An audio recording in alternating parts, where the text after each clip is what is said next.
Hello dear students, फिर से आप सभी का हमारे अद्भुत रसायन विज्ञान में स्वागत है। तो आज આપણે થોડીક લુઈસના સિદ્ધાંતની મર્યાદાઓ, લુઈસનો સિદ્ધાંત એટલે કે અષ્ટકનો નિયમ. અષ્ટકનો નિયમ અલ્ટિમેટલી આપ્યો કોને? બિચારા લુઈસે. બિચારો શબ્દ શું કામ વાપરો? કે લુઈસની જે આ બધી માથાકૂટ છે, લુઈસે બિચારાએ વાતો કરી કે લુઈસના કહેવા પ્રમાણે શું હતું, દરેક પરમાણુ છે એ સ્થિરતા પ્રાપ્ત કરવા પ્રયત્ન કરતો. આપણે કીધું કે લાઈફમાં શું જોતી હોય? સ્ટેબિલિટી. તો લુઈસે કીધું કે દરેક પરમાણુ આપણી જેમ લાઈફમાં સ્ટેબલ થવા માટે મથામણ કરતો હોય છે. એના માટે એ શું કરશે? ઉમદા વાયુ જેવી ઇલેક્ટ્રોન રચના કોનો વધારે કરે છે? ઉમદા વાયુ જેવી ઇલેક્ટ્રોન રચના પ્રાપ્ત કરવા, એટલે કે અષ્ટક છે એ પૂર્ણ કરવા છે એ પ્રયત્ન કરતો હોય છે. આવું લુઈસે કીધું હતું. તો લુઈસના કહેવા પ્રમાણે આપણે ક્વેશ્ચન આવો થઈ જાય કે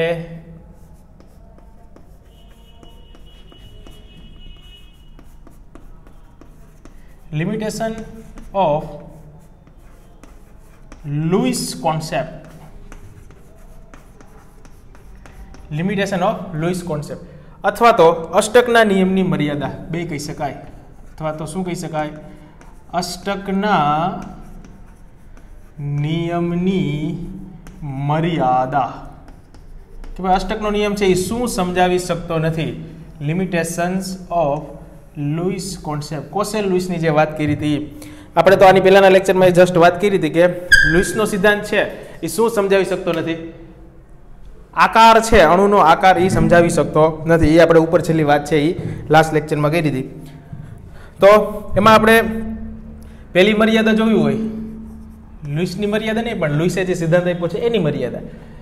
odd electron molecules, odd electron molecules એટલે કે એવો અણુ કે જેમાં એકી સંખ્યામાં ઇલેક્ટ્રોન હોય. તો કે એ સર મર્યાદા કઈ રીતે? જો સમજાવું. લુઈસે જે કાંઈ વાત કરેલી હતી આપણે આ મર્યાદા સમજવાની છે. Odd electron molecule. એક ઓડ એટલે શું થાય? એકી, એકી સંખ્યામાં ઇલેક્ટ્રોન. ઇવન એટલે બેકી નંબર થાય. લુઈસનો જે આખો કોન્સેપ્ટ હતો, દાખલા તરીકે આપણે કાર્બન ડાયોક્સાઇડની વાત કરીએ, કાર્બન ડાયોક્સાઇડમાં આવી રીતે હતું. એમાં લોન પેરની વાત કરવી હોય, બંધકારક ઇલેક્ટ્રોન યુગ્મ, આ રીતે બોન્ડિંગ હોય, અને આ રીતે એની પાસે લોન પેર હતી કાર્બન ડાયોક્સાઇડ. આ બોન્ડિંગ પેર, આ શું છે? બોન્ડિંગ પેર. એટલે કે કાર્બન છે, આ કાર્બનની વાત કરીએ, એના બોન્ડિંગ ઇલેક્ટ્રોન કેટલા? બોન્ડિંગ પેર કેટલા છે? 4 ઇલેક્ટ્રોન. બોન્ડિંગ ઇલેક્ટ્રોન, બંધમાં ભાગ લેતા ઇલેક્ટ્રોન કાર્બનના કેટલા? લોન પેર આપણે કેવું હોય તો કાર્બન પાસે લોન પેર નથી, અહીંયા લોન પેર. ઓક્સિજનની વાત કરવી હોય તો બોન્ડિંગ કેટલા છે એના? 2 ઇલેક્ટ્રોન છે બંધમાં ભાગ લેતા. પછી લોન પેર કેટલા છે? એની પાસે 4 ઇલેક્ટ્રોન છે. લોન પેર એટલે આ. તો ટૂંકમાં લુઈસનો જે કોન્સેપ્ટ હતો એમાં જે કાંઈ વાત થતી હતી એ પેરમાં વાત કરવાની હતી. લુઈસના કહેવા પ્રમાણે પેરમાં આ બધા જે છે એ શેમાં છે? ઇલેક્ટ્રોન યુગ્મમાં છે. આ જે કાંઈ બધી વાત પેર, લુઈસના કહેવા પ્રમાણે જે કાંઈ બધી ડિસ્કસ થાય છે એ કેમાં કરવામાં આવે છે? પેરમાં. ઇલેક્ટ્રોન છે એ હંમેશા કેમાં હોય? પેરમાં. લુઈસે આવું કીધું. અને બધામાં અષ્ટક રચના થાય જ છે. 1 2 3 4 5 6 7 8. આ ઓક્સિજનની અષ્ટક રચના, કાર્બનની અષ્ટક રચના અને આ ઓક્સિજનની અષ્ટક રચના, બધામાં અષ્ટક રચના પૂર્ણ થાય છે. પણ જેવું આપણું ધ્યાન એક પરમાણુ ઉપર જાય છે, દાખલા તરીકે નાઇટ્રિક ઓક્સાઇડ છે મારી પાસે. શું છે? Nitric oxide. ધડાકેદાર નાઇટ્રિક ઓક્સાઇડ એન્ટ્રી કરે છે અને લુઈસના જે નિયમ છે એની ધનોત પનોત કાઢી નાખે છે. એક્ઝામ્પલ તરીકે શું લેશું આપણે? NO. NO નું નામ થશે નાઇટ્રિક ઓક્સાઇડ. Nitric oxide. આની વાત કરીએ. નાઇટ્રોજન જે છે આપણું બિચારું, એની વેલેન્સ સેલમાં કેટલા ઇલેક્ટ્રોન હોય? નાઇટ્રોજનની કન્ફિગ્યુરેશન લખવી તો 1s2 2s2 એન્ડ 2p3. ઓક્સિજનની કન્ફિગ્યુરેશન લખવી તો 1s2 2s2 and 2p4. So in valence cell of nitrogen અને વેલેન્સ સેલ ઓફ ઓક્સિજન, અહીંયા 5 ઇલેક્ટ્રોન, અહીંયા કેટલા? 6 ઇલેક્ટ્રોન છે. નાઇટ્રોજનના વેલેન્સ સેલમાં કેટલા ઇલેક્ટ્રોન છે? 5. ઓક્સિજનમાં કેટલા છે? 6 ઇલેક્ટ્રોન છે. તો નાઇટ્રિક ઓક્સાઇડ છે એનું બંધારણ આવું કંઈક જોવા મળે છે. નાઇટ્રોજન અને ઓક્સિજન વચ્ચે ડબલ બોન્ડ હોય છે. નાઇટ્રોજન અને ઓક્સિજન વચ્ચેના શેર કરેલા ઇલેક્ટ્રોન છે આ રીતે હોય છે. વચ્ચે શું થયું? નાઇટ્રોજન અને ઓક્સિજન વચ્ચે ડબલ બોન્ડ આ રીતે હોય છે. હવે ઓક્સિજન પાસે શું છે? અષ્ટકની વાત કરીએ તો હવે ઓક્સિજન પાસે 4 ઇલેક્ટ્રોન થઈ ગયા, 5, 6, 7 અને 8. વેલેન્સ શેલ કમ્પ્લીટ ઓક્સિજનનો. નાઇટ્રોજનની વેલેન્સ શેલમાં કેટલા ઇલેક્ટ્રોન હોય? 5. 2 ઇલેક્ટ્રોન અહીંયા આવી ગયા. હવે કેટલા વધ્યા? 3 ઇલેક્ટ્રોન નાઇટ્રોજન પાસે વધે છે. તો હું આ રીતે દાખલા તરીકે હાઇલાઇટ કરું, 1, 2 અને 3. જોજો 1, 2 અને 3. તો નાઇટ્રોજનના વેલેન્સ શેલના ઇલેક્ટ્રોન 1, 2, 3, 4 અને 5 આવી ગયા. આપણે કીધું કે નાઇટ્રોજનના વેલેન્સ શેલમાં કેટલા? 5 ઇલેક્ટ્રોન હોય. ઓક્સિજનના વેલેન્સ શેલમાં કેટલા ઇલેક્ટ્રોન હોય? 6 ઇલેક્ટ્રોન હોય. બેની વાત આવી ગઈ. તો અહીંયા આપણે અષ્ટકની વાત કરીએ તો ઓક્સિજનનું અષ્ટક થાય છે? ઓક્સિજનનું અષ્ટક પૂરું થાય છે? તો કે હા, ઓક્સિજનનું અષ્ટક તો પૂર્ણ થાય છે. Here right electron. શું નાઇટ્રોજનનું અષ્ટક પૂર્ણ થાય છે? 1, 2, 3, 4, 5, 6, 7 ઇલેક્ટ્રોન અષ્ટક પૂર્ણ થતું નથી. તો લુઈસના કહેવા પ્રમાણે આ નાઇટ્રિક ઓક્સાઇડ છે અસ્તિત્વ ધરાવતો ન હોવો જોઈએ. લુઈસે શું કીધું કે દરેક પરમાણુ છે અષ્ટક રચના પ્રાપ્ત કરે, લાઈફમાં સ્ટેબલ થવા માટે પ્રયત્ન કરતો હોય, ઉમદા વાયુ જેવી, ઉમદા તત્વો જેવી ઇલેક્ટ્રોન રચના પ્રાપ્ત કરવા મથામણ કરતો હોય છે, પણ નાઇટ્રિક ઓક્સાઇડમાં તો આવી રચના છે. તો લુઈસના કહેવા પ્રમાણે આ અસ્તિત્વ ધરાવતો નહીં, પણ આ તો સરસ મજાનું અસ્તિત્વ ધરાવે છે. નાઇટ્રિક ઓક્સાઇડ વાયુ છે જ. નાઇટ્રિક ઓક્સાઇડ આપણી પૃથ્વીમાં વાયુ છે જ અને એ સ્થાયી છે. તો લુઈસે કીધું એટલે નાઇટ્રિક ઓક્સાઇડ નથી એવું નથી. એ લુઈસના નિયમની મર્યાદા છે કે આમાં અષ્ટક પૂર્ણ થતું નથી. સિંગલ ઇલેક્ટ્રોન છે. આ કેવો ઇલેક્ટ્રોન? સિંગલ એટલે કે ઓડ ઇલેક્ટ્રોન. સિંગલ ઇલેક્ટ્રોન એટલે કેવો ઇલેક્ટ્રોન? ઓડ ઇલેક્ટ્રોન થયો. કેવો? ઓડ એટલે કે એકી સંખ્યામાં ઇલેક્ટ્રોન છે. તો આ સંયોજનની જે આ રચના છે એ લુઈસના નિયમ પ્રમાણે સમજાવી શકાતી નથી. ચાલો ત્યાર પછી હવે આવ્યો નાઇટ્રોજન ડાયોક્સાઇડ, જે આપણે હોમવર્કમાં આપેલો હતો અને ઘણા બધાના રિપ્લાય હતા કે આનું લુઈસ બિંદુ નિરૂપણ કઈ રીતે થાય. Nitrogen dioxide, nitrogen dioxide, dioxide Louis બિંદુ નિરૂપણ એનું કઈ રીતે થાય? નાઇટ્રોજન પાસે નાઇટ્રોજન અને 2 ઓક્સિજન છે આ રીતે આવશે. Nitrogen, here 1 oxygen and here another oxygen. અને અહીંયા આ રીતે હું કરું છું. નાઇટ્રોજનના જ 2 ઇલેક્ટ્રોન. આ બંને ઇલેક્ટ્રોન કોના છે? નાઇટ્રોજનના. તો એ કેવો બંધ થાય? સવર્ગ સહસંયોજક બંધ. એટલે નાઇટ્રોજન અને ઓક્સિજન વચ્ચે આ રીતે તીરની નિશાની અહીંયા આવે. ત્યાં મારે દર્શાવી નથી, પણ એવી રીતે આવી શકે. તો અહીંયા બંધની રચના, આ બંધ બનશે અને આ 2 વચ્ચે બંધ, એટલે તીરની નિશાની જ થઈ. આમ ન દર્શાવો અને આમ દર્શાવો તોય ચાલે. ચાલો એમ દર્શાવો. વળી કહેશે કે હા નવીન પ્રકારનો બંધ. કોઈ નવીન પ્રકારનો બંધ નથી. અને આ એમની વચ્ચે. ચાલો ઓક્સિજનની વેલેન્સ શેલમાં કેટલા ઇલેક્ટ્રોન? 8 ઇલેક્ટ્રોન. 4 ઇલેક્ટ્રોન આવી ગયા. આપણે સોરી 6 ઇલેક્ટ્રોન હોય, 2 ઇલેક્ટ્રોન શેર કર્યા. હવે કેટલા ઇલેક્ટ્રોન વધ્યા? 4 ઇલેક્ટ્રોન વધ્યા. તો અષ્ટકની વાત કરીએ 4, 5, 6, 7 અને 8. આ ઓક્સિજનની વાત કરીએ અહીંયા 2 છે તો 3 એ 3 લોન પેર, 6 ઇલેક્ટ્રોન છે એમને.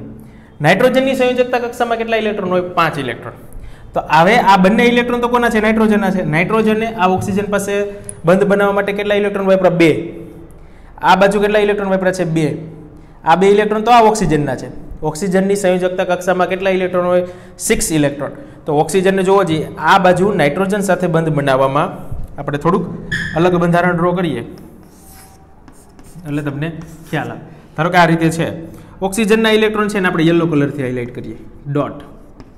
અને અહીંયા ઓક્સિજન છે એ આ રીતે ઇલેક્ટ્રોન છે બંધમાં ભાગીદારી કરે છે. નાઇટ્રોજનના ઇલેક્ટ્રોનને ચોકડીથી દર્શાવીએ તો અહીંયા આ 2 વચ્ચે બંધ બને છે. અહીંયા બંને ઇલેક્ટ્રોન છે નાઇટ્રોજનના, ચોકડીવાળા ઇલેક્ટ્રોન.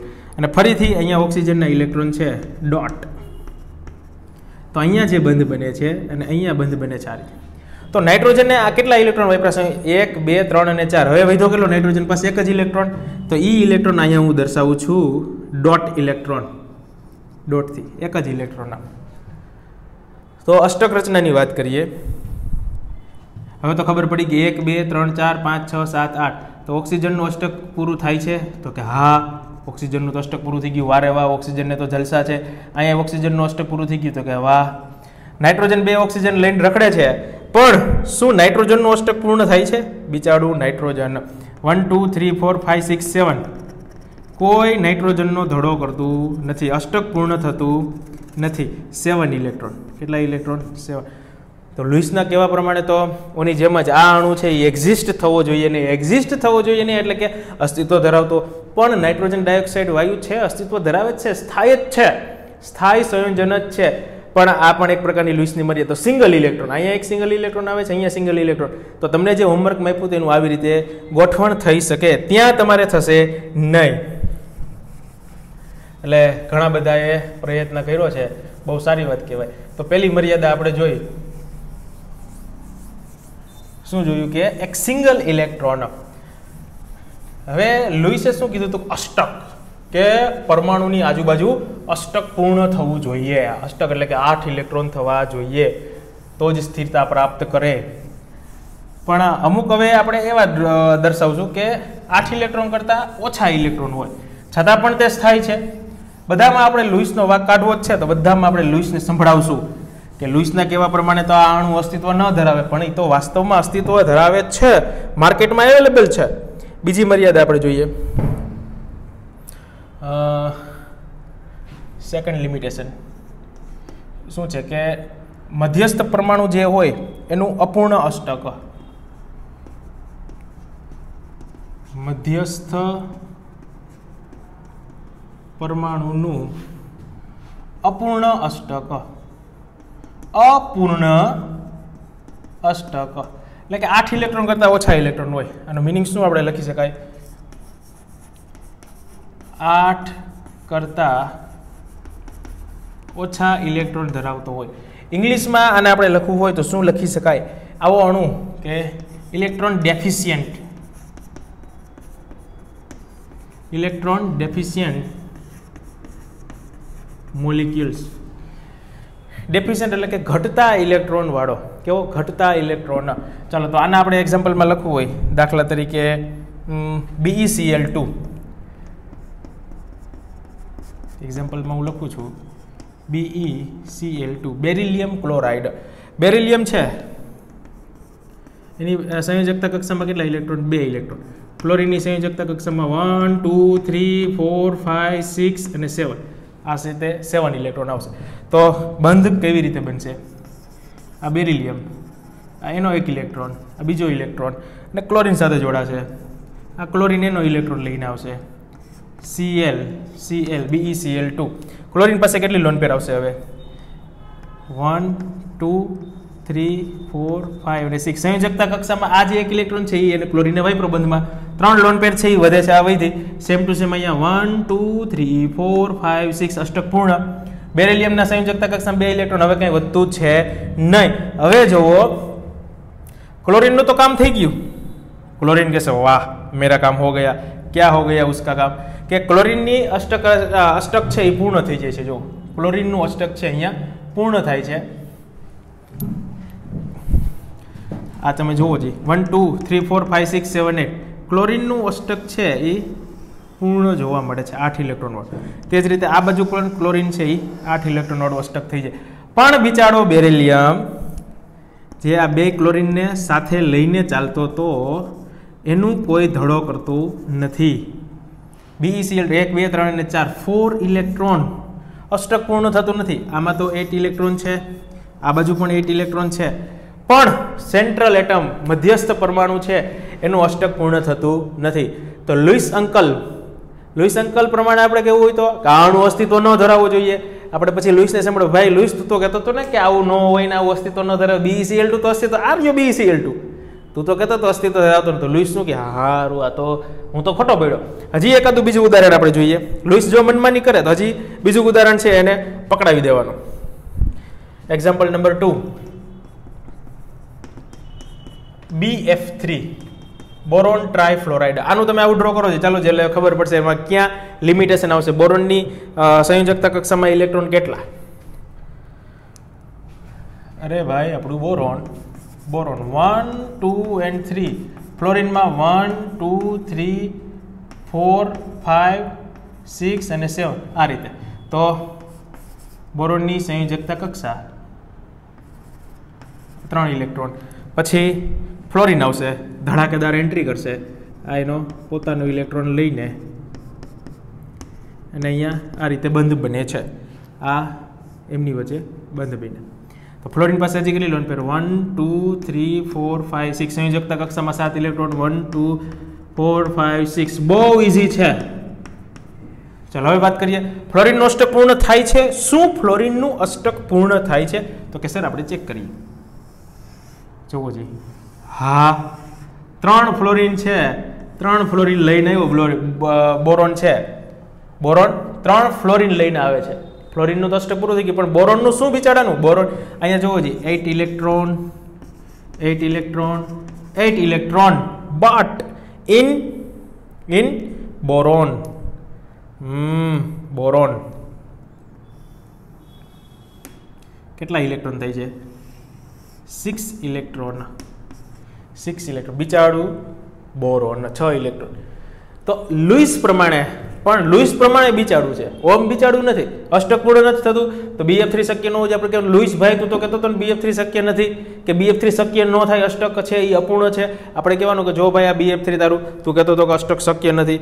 હવે હજી એક આપણે જોઈએ છોટા સા example, lithium chloride. Lithium chloride, અરે લિથિયમની આઉટર સેલમાં ઇલેક્ટ્રોન, લિથિયમની આઉટર સેલમાં એક જ. Chlorine 1 2 3 4 5 6 and 7. તો ક્યાં આમાં કંઈ છે જ? લિથિયમ આ એનો ઇલેક્ટ્રોન અને આ આવે છે મિસ્ટર ક્લોરીન 1 2 3 4 5 6. क्लोरीन का तो काम हो गया. कैसा काम हो गया? 8 इलेक्ट्रॉन हो गया. But lithium 2 electron. તો સમૂહ એકનું પ્રથમ તત્વ કોણ છે? લિથિયમ. તો પ્રથમ તત્વ એ જ સમૂહના અન્ય તત્વથી ઘણી બધી બાબતોમાં જુદું પડશે. એ તમે જેમ જેમ ભણશો એટલે આગળ આવશે. જુદું પડતું હોય તો લિથિયમ છે સોડિયમ પોટેશિયમ રૂબિડિયમ સીઝિયમથી કંઈક અલગ પડતું હોય. લિથિયમ અહીંયા સહસંયોજક બંધ બનાવે છે, આયનીય સંયોજન બનાવતો નથી. જ્યારે સોડિયમ પોટેશિયમ આયનીય સંયોજન બનાવે એ જે હોય તે. અહીંયા 2 ઇલેક્ટ્રોન થયા અને અહીંયા કેટલા થયા? 8 ઇલેક્ટ્રોન. તો લુઈસ અંકલ પ્રમાણે શું થાય? આવું હોવું જોઈએ નહીં, પણ છે. તો એ શું થયું? મર્યાદા. તો મધ્યસ્થ પરમાણુમાં અપૂર્ણ અષ્ટક, મધ્યસ્થ પરમાણુ છે બધામાં અપૂર્ણ અષ્ટક છે, છતાં પણ એ અસ્તિત્વ ધરાવે છે, સ્થાય છે, જે લુઈસના નિયમથી સમજાવી શકતા નથી. તો આપણે શું જોયું કે 8 ઇલેક્ટ્રોન કરતાં ઓછા હોય તોય અણુની સ્થિરતા જોવા મળે છે. તો પણ એવા અણુ છે પૃથ્વી ઉપર સ્થાયીતા દર્શાવે છે. હવે આપણે એવા અણુ દર્શાવીએ કે જેમાં મધ્યસ્થ પરમાણુ છે એમાં 8 કરતાં વધારે ઇલેક્ટ્રોન. પહેલાં આપણે શું કીધું? લુઈસને તો આપણે બધી બાજુથી ખોટો પાડવો છે, ખોટો સાબિત કરવો છે. શું આપણે લુઈસને ખોટો સાબિત કરવો છે? નક્કી જ કરી લીધું છે. ચાલો ખોટો સાબિત કરીએ. હજી એક બાબતમાં ત્રીજી મર્યાદા કે અત્યારે આપણે આની પહેલાં શું જોઈએ? અષ્ટક છે 8 ઇલેક્ટ્રોન કરતાં ઓછા ઇલેક્ટ્રોન હોય. હવે વિસ્તરિત અષ્ટક, વિસ્તરિત અષ્ટક. વિસ્તરિત એટલે શું થાય? એક્સપાન્ડ. શું થાય? એક્સપાન્ડ, વિસ્તરણ પામે. તો આવાને આપણે લખવું હોય તો electron rich molecule, electron rich molecule. Electron rich ધનવાન છે. શેનાથી ધનવાન છે? Electron rich. પૈસાવાળો નથી. પૈસાવાળો રીચ એટલે પૈસાવાળો, પણ ઇલેક્ટ્રોન રીચ એટલે ઇલેક્ટ્રોનથી ધનવાન છે, એટલે વધતા ઇલેક્ટ્રોન હોય. વિસ્તરિત અષ્ટક એટલે 8 ઇલેક્ટ્રોન કરતાં વધારાના ઇલેક્ટ્રોન હોય, એવો મિનિંગ કાઢી શકાય. આપણે સીધું એક્ઝામ્પલ જ લઈએ, ટાર્ગેટ જ સીધો એક્ઝામ્પલ લઈ લઈએ. એટલે લુઈસ છે એને કહી શકાય PCl5, ફોસ્ફરસ પેન્ટાક્લોરાઇડ. ફોસ્ફરસની વેલેન્સ સેલની વાત કરવી હોય તો કેટલા ઇલેક્ટ્રોન હોય? નાઇટ્રોજન અને ફોસ્ફરસ એક જ સમૂહમાં છે તો 1 2 3 4 અને 5 આ રીતે. અને ક્લોરીનની તો બધા જાણો છો 1 2 3 4 5 6 અને 7. PCl5 ફોસ્ફરસની ફરતી બાજુ. ફોસ્ફરસના વેલેન્સ સેલના ઇલેક્ટ્રોન આપણે હાઇલાઇટ કરીએ 1 2 3 4 અને 5. આ ફોસ્ફરસના વેલેન્સ સેલના ઇલેક્ટ્રોન હાઇલાઇટ કર્યા. પછી આપણે ભાઈ ક્લોરીનના electron, chlorine chlorine chlorine chlorine and chlorine આ રીતે. તો ક્લોરીન પાસે સંયોજકતા કક્ષામાં કેટલા વિધા છે? હવે દરેક પાસે આ રીતે ડ્રો. હવે તો બધાને ખબર પડી જ ગઈ છે. હવે લુઈસની મર્યાદા ક્યાં આવશે આમાં વિચારો છે. વિડીયો પુશ કરો અને ડ્રો કરો સ્ટ્રક્ચર અને તમે વિચારો આમાં કેમાં અષ્ટક છે વિસ્તૃત. વિસ્તૃત એટલે વિસ્તર છે, વિસ્તાર પામે, વિકાસ થાય. ફોસ્ફરસ કેટલા 5 ક્લોરીન લઈને આટા મારે છે. ક્લોરીનનું તો કામ થઈ જશે. આમાં કેટલા ઇલેક્ટ્રોન છે જોવો જી, 8 electron. Here also 8 electron. Here also 8 electron. Here also 8 electron. Count કરી લ્યો 8 ઇલેક્ટ્રોન. તો કે હા સર આમાં તો ક્યાં કઈ મર્યાદા. અરે જોવો જોવો, થોભો જરા થોભો. અહીંયા તમે બંધ બનાવો, કેટલા બંધ બનાવ્યા? 5 સહસંયોજક બંધ. તો ફોસ્ફરસની ફરતી બાજુ જોવો તમે, હા અષ્ટક છે. કેટલા ઇલેક્ટ્રોન થયા? 1 2 3 4 5 6 7 10 ઇલેક્ટ્રોન. ઓહો, વિકાસ થઈ ગયો ફોસ્ફરસનો. તો 10 ઇલેક્ટ્રોન વધી ગયા હચોડા. અરે ભાઈ લુઈસે શું કીધું તું? આ મોલિક્યુલ લઈને લુઈસ પાસે જવાનું કે ભાઈ જો લુઈસ તું કહેતો હતો કે આમાં 8 ઇલેક્ટ્રોન હોય, એનામાં તો 10 ઇલેક્ટ્રોન થયા. પાછો ખોટો પડ્યો. લુઈસે વિચારવા માંડે આ આડું કેમ થતું હોય છે. તો લુઈસ એમ કે આવું તો શક્ય નથી, પણ છે. PCl5 તો અસ્તિત્વ ધરાવે છે કે જે લુઈસના આધારે આપણે સમજાવી શકતા નથી. ચાલો ત્યાર પછી SF6 ની વાત કરીએ. SF6 example. હવે તો એ કે સર લુઈસને બિચારાને રહેવા દો. નહીં નહીં, આપણે વાત આદિરુત છે કામ, તો પછી લુઈસને ખોટો પાડવો જ છે. સલ્ફર છે, સલ્ફરની વેલેન્સ શેલના ઇલેક્ટ્રોન લખીએ. સલ્ફર ઓક્સિજન ગ્રુપમાં જ આવે એટલે 1 2 3 4 5 and 6 આ રીતે 6 ઇલેક્ટ્રોન. ફ્લોરિનને નથી લખતો, આ રીતે 7 ઇલેક્ટ્રોન હોય ટોટલ. સલ્ફરની ફરતી બાજુ 1 2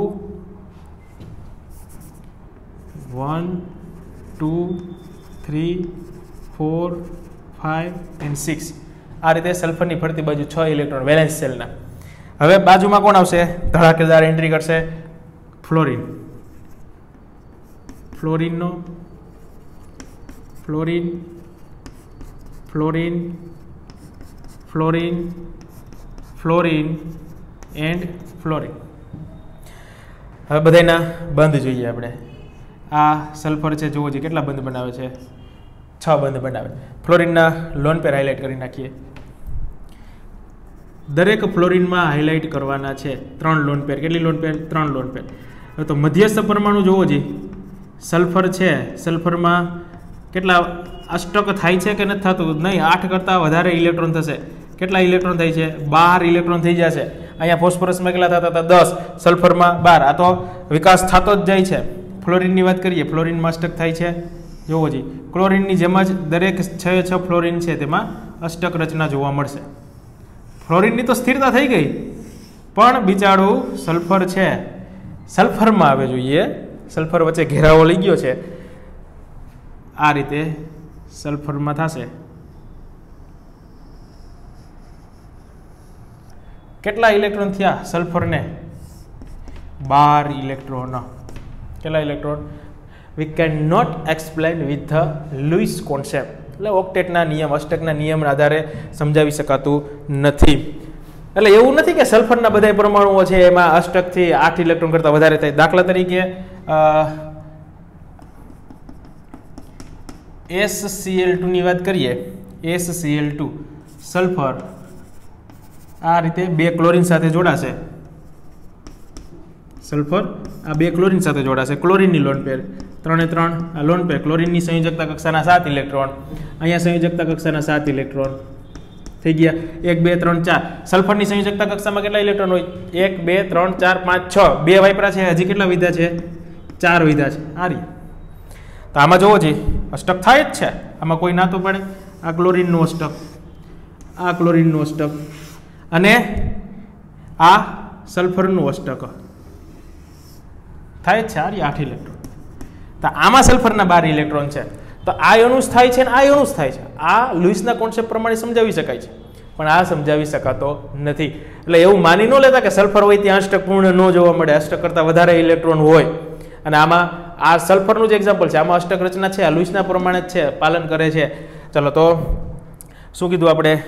લુઈસની મર્યાદા છે, લુઈસના વીક પોઈન્ટ આપણે કાઢતા જ જઈએ છીએ. પહેલાં શું કીધું કે એક ઓડ ઇલેક્ટ્રોન, સિંગલ ઇલેક્ટ્રોન હોય એવા અણુ છે એ સમજાવી શકતો નથી. 8 ઇલેક્ટ્રોન કરતાં ઓછા હોય એ નથી સમજાવી શકતો, 8 ઇલેક્ટ્રોન કરતાં વધારે હોય એ પણ સમજાવી શકતો નથી. ચાલો પછી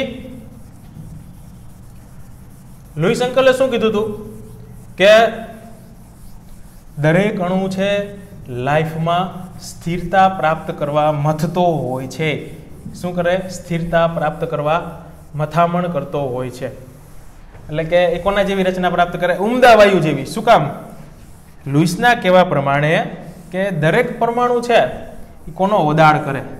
ઉમદા વાયુ ઉમદા તત્વોનો ઓદાડ કરે. શું કામ? કે ઉમદા તત્વો તો સ્થાયી છે, બાહ્યતમ કક્ષા છે એમાં તો અષ્ટક પૂર્ણ છે, ઉમદા તત્વોમાં અષ્ટક પૂર્ણ છે એટલે ઉમદા તત્વોનો ઓદાડ કરે. પણ ઉમદા તત્વો જ છે એ જ છે એ ફરી જશે. લુઈસ સાથે ડીલ થઈ હોય ઉમદા તત્વોની, કંઈક નક્કી થયું હોય, પછી ઉમદા તત્વો જ છે પછી ફરી જાય. તો લુઈસ છે, લુઈસ કહેશે ઓ આ તો હું તો ખોટો પડ્યો, ઉમદા તત્વો સાથે સરખાવ્યા હતા અને ઉમદા તત્વો જ જો ફરી જાય. લુઈસે શું કીધું હતું કે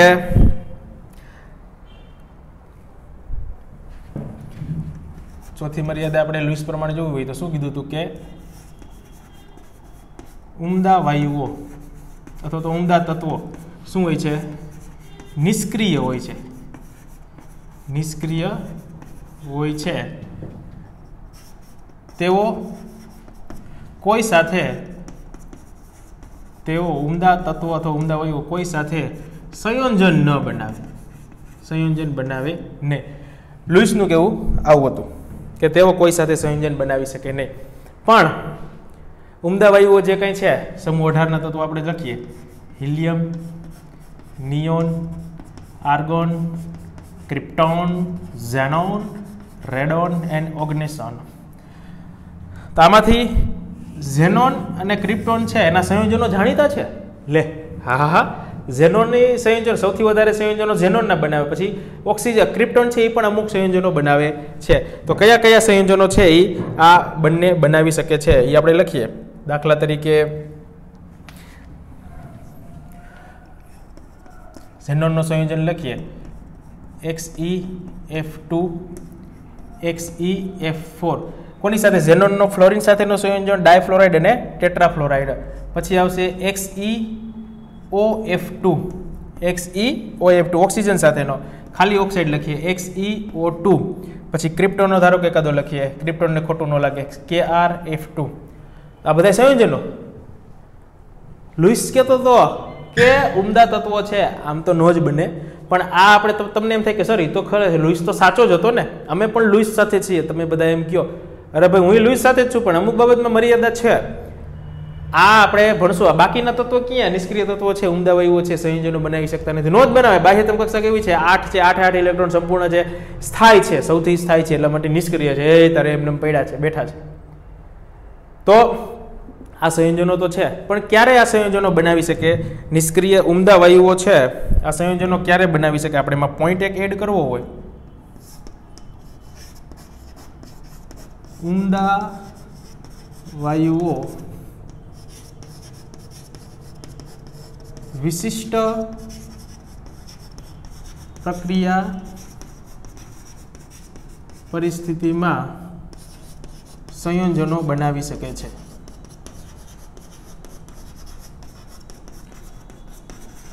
વિશિષ્ટ પ્રક્રિયા પરિસ્થિતિ એટલે શું? અરે ભાઈ એ સ્ટાન્ડર્ડ 12થમાં આપણે આવશે. ક્યાં આવશે? સ્ટાન્ડર્ડ 12થમાં. તો આપણે તો અત્યારે વાત કરીએ છીએ કે આ જે ભાઈ લુઈસ છે એ ખોટો પડ્યો છે એની આપણે વાત કરીએ. હવે હજી આપણે આની પહેલાંના લેક્ચરમાં આપણે વાત કરી હતી કે લુઈસ છે એના દ્વારા બંધારણની માહિતી મળે નહીં, કે આકાર કેવો આકાર થશે, કોઈ પણ અણુ છે તેના આકાર વિશેની માહિતી લુઈસના બિંદુ નિરૂપણથી આવી શકે નહીં.